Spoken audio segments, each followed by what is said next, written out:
paspaudžiu. Tai va, aišku, viršutinėse spintelėse, jeigu viskas virtuviai teisingai išspręsta, tai visi naudingiausi dalykai yra pastatomose spintelėse.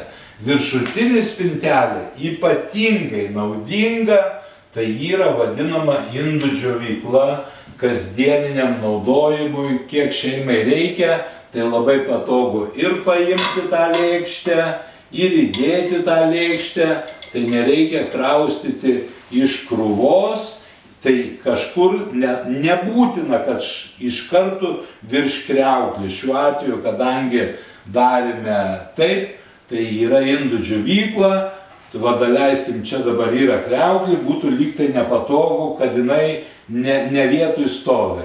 Nu tai Antanas žino šeimininkių bėdas, tai va dabar jūs galite dirbti, jokia galva čia nesidaužys, yra protingai padaroma, tie klausimai sprendžiami ir kaip jūs norit, galite iš tos pusės stovėti, labai nesunku ir paimti, ar išplauti, ar išplovus, padėti tą. Ir ta džiovykla, aš norėčiau, kad iš vis jas gamintų kuo didesnės tokiam kasdieniam naudojimui, bet jos maksimum yra 90 cm ir didesnių jų nebūna. Ir reiškiasi visi dalykai šitai. Kadangi kriauklė pareikalavo po savim didelės spintelės, tai dabar jeigu aš turiu, va čia va, įsivaizduokim, silkių galvą, kitą ranką kruviną nuo tų silkių, tai kaip dabar, nu va dar vienas pirščiukas likus sveikas. Tai aš, pavyzdžiui, dabar man reikėtų 2 dureles atidaryti. Nu, aišku, yra čia geras mechanizmas įdėtas, tai va su vienu pirštu atidarite ir išmetite visas tas silkes ten, kur reikia. Ir atgal vėl nereikia, dar ypatingai tom šeimininkim, net neįsivaizduoju, kaip jos gyvena, galėtų gera šeimininkė savo komentarą dabar pasakyti, jeigu aš išimčiau jum visas rankenėlės. Dabar yra visų reikalavimas, man spintelės turi būti be rankenėlio. Tai dabar aš nežinau, su ta silkiu kruvina ranka reikėtų čiupti čia ko gero ir uždaryti tas dureles. Nu tai automatiškai, va kaip durelis susidaro. Tai, pavyzdžiui, galima su vienu piršteliu atidaryti ir su kitu piršteliu va pastūmus jos pačios ir užsidaro.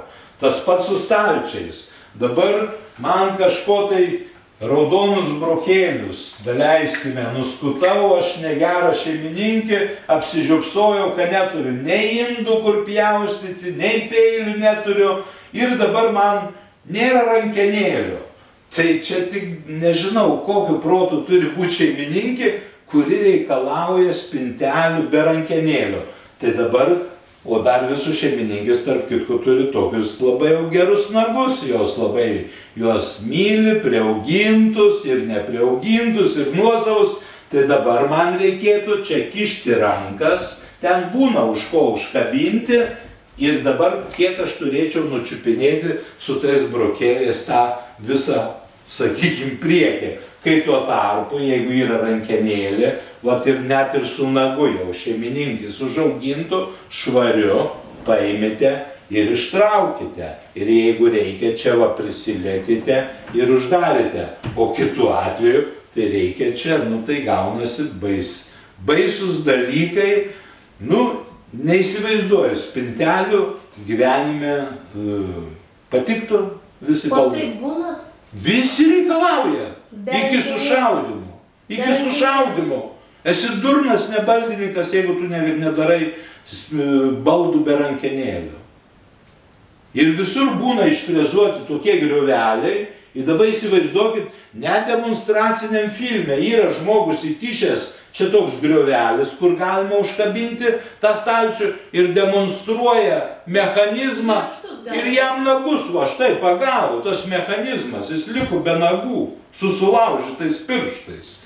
Įsivaizduojat, nu durniau niekas negali sugalvoti ir blogiau nebus niekada, tai spintelės be rankenėlio.